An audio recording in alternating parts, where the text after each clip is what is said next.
नमस्कार मित्रांनो, corporate explorer चॅनलमध्ये तुमचे स्वागत आहे.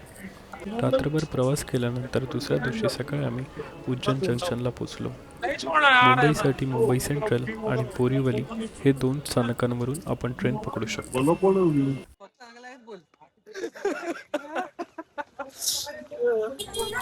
उज्जैनमध्ये प्रसिद्ध इंदोरी पोहे आणि गरमागरम चहाचा आस्वाद घेतला आणि प्रवासाचा थकवा क्षणार्धात दूर झाला.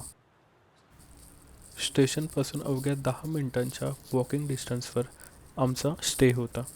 हॉटेलचे सर्व डिटेल्स मी डिस्क्रिप्शनमध्ये दिलेले आहेत. हॉटेल स्वच्छ आणि साफ होते.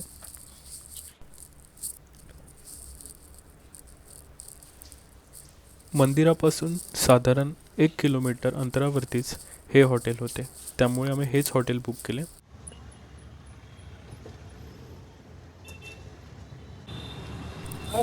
चेक इन करून फ्रेश झाल्यानंतर आम्ही संपूर्ण उज्जैन दर्शनासाठी एक ऑटो बुक केली, ज्याचे साधारण भाडे 500 रुपये होते.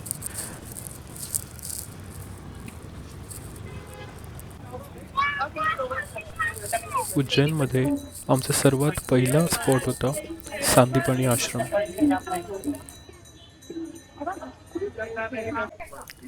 सांदीपनी आश्रमाच्या परंपरेनुसार भगवान श्रीकृष्ण, बलराम आणि सुदामा याने गुरु सांदीपनी मुनी यांच्या आश्रमात शिक्षण घेतले. येथे श्रीकृष्णांनी वेद, शास्त्रे, धनुर्विद्या, युद्धकला, संगीत, राजकारण, खगोलशास्त्र यांसह 64 कला आणि विद्या केवळ 64 दिवसांत आत्मसात केल्या, अशी पौराणिक मान्यता आहे.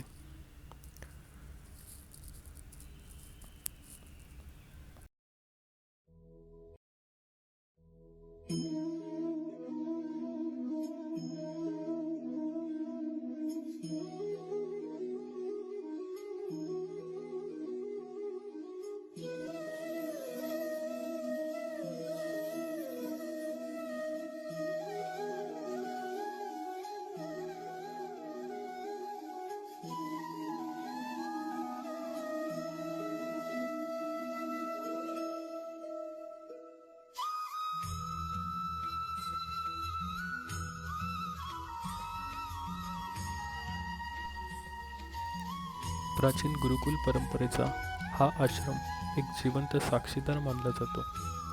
इथला शांत परिसर आणि गोमती कुंड भक्तांना आध्यात्मिक शांततेचा अनुभव देतात. मान्यतेनुसार गुरुदक्षिणा देताना भगवान श्रीकृष्णांनी विविध पवित्र नद्यांचे जल येथे आणून हे कुंड निर्माण केले. आजही भाविक या कुंडाचे दर्शन घेण्यासाठी मोठ्या श्रद्धेने येतात. आश्रमाजवळील अंकपात हे ठिकाणही अतिशय महत्त्वाचे मानले जाते. अशी श्रद्धा आहे की शिक्षण घेताना भगवान श्रीकृष्ण येथे आपले लेखन धुवायचे. काही दगडांवर कोरलेले आकडे देखील येथे पाहायला मिळतात, ज्याचा संबंध गुरु सांदीपनीच्या शिक्षण पद्धतीशी जोडला जातो.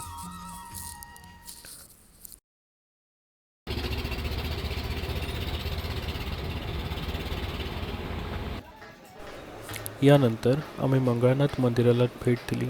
हे मंदिर मंगळ ग्रहाचं जन्मस्थान मानलं जातं. ज्योतिषशास्त्रात या मंदिराला महत्त्वाचे स्थान आहे. यानंतर आम्ही त्या पवित्र वटवृक्षाला भेट दिली, जिथे माता पार्वतींनी भगवान गणेशाला विविध ज्ञान आणि संस्कार दिले, अशी स्थानिक मान्यता आहे. यानंतर आम्ही पोहोचलो उज्जैनच्या सर्वात रहस्यमय आणि शक्तिशाली मंदिरांपैकी एक असलेल्या कालभैरव मंदिरात. भगवान कालभैरव हे भगवान शिवांचे उग्र आणि रौद्र रूप मानले जाते. उज्जैन नगरीचे रक्षक आणि कोतवाल म्हणून त्यांना पूर्वी येथे कालभैरवांना मदिरा अर्पण केली जात असे. आता ती प्रथा बंद करण्यात आलेली आहे. यानंतर आम्ही माता गडकालिका मंदिराला भेट दिली.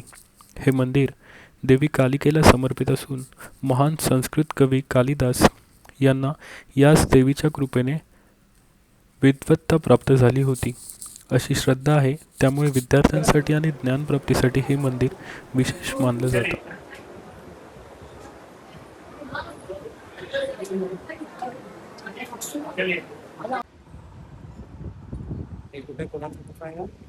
एक महाराज होते, त्यांची गुफा आहे ती.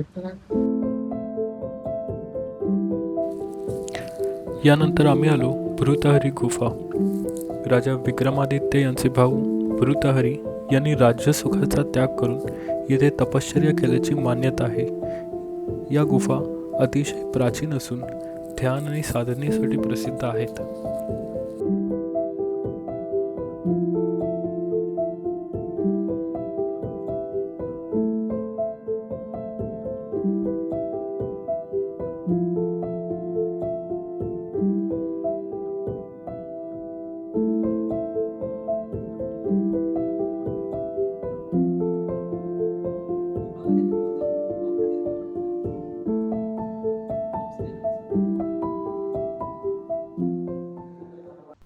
ई रिक्षामध्ये प्रथमच बसल्यामुळे माझ्या दोन्ही मित्रांचा आनंद गगनाला भिडला होता. साधारण 6:30 वाजता आम्ही क्षिप्रा नदीच्या घाटावर पोहोचलो. उज्जैनची जीवनरेखा मानली जाणारी क्षिप्रा नदी हिंदू धर्मात अत्यंत पवित्र मानली जाते. सिंहस्थ कुंभमेळ्याचे आयोजन याच नदीच्या तीरावर होते. क्षिप्रा नदीच्या भव्य आरतीनंतर आम्ही निघालो उज्जैनमधील आणखी एका अत्यंत पवित्र स्थानाकडे, म्हणजेच हरसिद्धी माता मंदिराकडे. महाकाल मंदिरापासून अगदी जवळच असलेले हे मंदिर भारतातील प्रमुख शक्तिपीठांपैकी एक मानले जाते.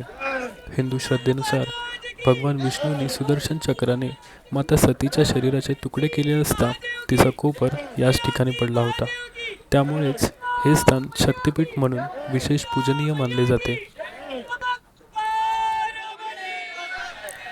मंदिरात प्रवेश करताच सर्वप्रथम लक्ष वेधून घेतात ते म्हणजे मंदिरासमोरील भव्य दीपस्तंभ. हे उंच दीपस्तंभ हरसिद्धी मंदिराची ओळख बनले आहेत. नवरात्रीच्या काळात या दीपस्तंभांमध्ये शेकडो दिवे प्रज्वलित केले जातात आणि संपूर्ण मंदिर परिसर सुवर्ण प्रकाशाने उजळून निघतो. हे दृश्य पाहण्यासाठी हजारो भक्त देशभरातून येथे येतात.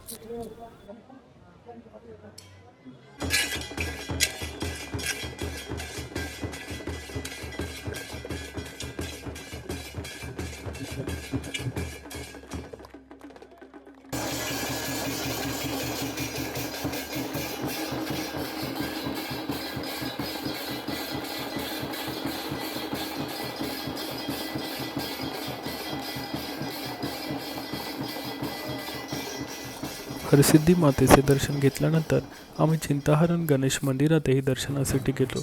नावाप्रमाणेच चिंताहरण म्हणजे चिंता दूर करणारे गणराया. आणि अखेर तो क्षण आला ज्याच्या मी या संपूर्ण यात्रेत सर्वात जास्त आतुरतेने वाट पाहत होतो. संपूर्ण उज्जैन नगरीचे आराध्य दैवत 12 ज्योतिर्लिंगांपैकी एक आणि कोट्यवधी शिवभक्तांचे श्रद्धेचे केंद्र असलेले श्री महाकालेश्वर ज्योतिर्लिंग. महाकाल म्हणजेच काळाचेही स्वामी. हिंदू धर्मानुसार काळ, मृत्यू आणि संपूर्ण सृष्टीवर ज्यांचे अधिराज्य आहे ते म्हणजेच भगवान महाकाल. महाकालेश्वर ज्योतिर्लिंगाची सर्वात विशेष गोष्ट म्हणजे हे 12 ज्योतिर्लिंगांपैकी एकमेव दक्षिणमुखी ज्योतिर्लिंग आहे. दक्षिण दिशा ही यमाची दिशा मानली जाते आणि म्हणूनच महाकाल हे मृत्यूवर विजय मिळवणारे व काळावर नियंत्रण ठेवणारे देव मानले जातात. पुराणांनुसार प्राचीन अवंतिका नगरी म्हणजेच आजची उज्जैन नगरी राक्षस दृष्टनाच्या अत्याचाराने त्रस्त झाली होती. त्यावेळी भगवान शिवांनी महाकाल रूप धारण करून भक्तांचे रक्षण केले. पुढच्या दिवशी पहाटे 4 वाजता आम्ही कॅब बुक करून ओंकारेश्वरच्या दिशेने प्रवास सुरू केला. साधारण 3.5 तासांच्या प्रवासानंतर आम्ही ओंकारेश्वरला पोहोचलो. नर्मदा नदीतील ओम आकाराच्या बेटावर वसलेले ओंकारेश्वर हे 12 ज्योतिर्लिंगांपैकी एक आहे. नर्मदेच्या शांत प्रवाहात वसलेले हे ठिकाण अत्यंत सुंदर आणि आध्यात्मिक ऊर्जा देणारा आहे. ओंकारेश्वर दर्शनानंतर आम्ही ममलेश्वर महादेव मंदिरालाही भेट दिली. असं म्हणलं जातं की ओंकारेश्वर आणि ममलेश्वर या दोन्ही मंदिरांचे दर्शन घेतल्याशिवाय ज्योतिर्लिंग यात्रा पूर्ण होत नाही. बऱ्याच दिवसांनी ट्रिपच्या निमित्ताने मित्रांची भेट झाली. त्यामुळे देश, अर्थव्यवस्था, करिअर आणि आयुष्यात सुधारण्याचे उपाय यांसारख्या अत्यंत गंभीर विषयांवर आमची चर्चा सुरू होती आणि नेमका त्याच वेळी कॅमेरामॅनने हे ऐतिहासिक क्षण टिपले. नर्मदेचा शांत प्रवाह, शिप्रेची आरती, कालभैरवांची शक्ती आणि महाकालांचा आशीर्वाद या सर्व आठवणी मनात साठवत आम्ही परतीच्या प्रवासाला निघालो.